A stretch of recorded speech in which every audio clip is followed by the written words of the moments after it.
ఎవరి సామర్థ్యం చొప్పున వారికి తలాంతులు ఇచ్చాడు. 5 తలాంతులు తీసుకున్నవాడు మరి 5 సంపాదించాడు. 2 తీసుకున్నవాడు మరి 2 సంపాదించాడు.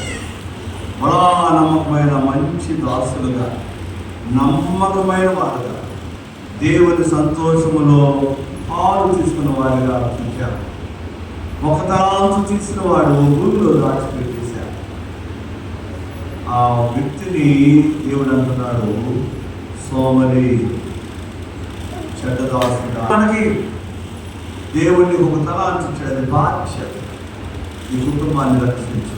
ప్రార్థనతో, కన్నీటితో, సంఘములో పాటలు పాడు, వాక్యాలు చదువు, సంఘ అభివృద్ధి కొరకు కన్నీరు కార్చు, సంఘములకు నూతనమైన వారిని తీసుకురా, సంఘంలో అందరితో కలివిడిగా ఉండు, సంఘ కార్యక్రమాల్లో పాల్గొను, సంఘ పెద్దలు చేసిన పనులన్నింటినీ దేవుడు దీవించాలని ప్రార్థించు. దేవుడిచ్చిన తలాంతు, నీ బ్రతుకు, నీ జీవితం, నీ ఆయుష్, దేవుడికి ఇచ్చిన బాధ్యత రెట్టింపు చేద్దాం. ఆశంగా ప్రార్థన చేస్తుండగా ప్రార్థనలో ఏకీభవిద్దాం. అందరి మోకాళ్ళు నుండి దయచేసి ఎవరు కళ్ళు తెరవద్దు, దయచేసి ఎవరు కళ్ళు తెరవద్దు. చేతులు జోడించండి, ప్రార్థన చేసి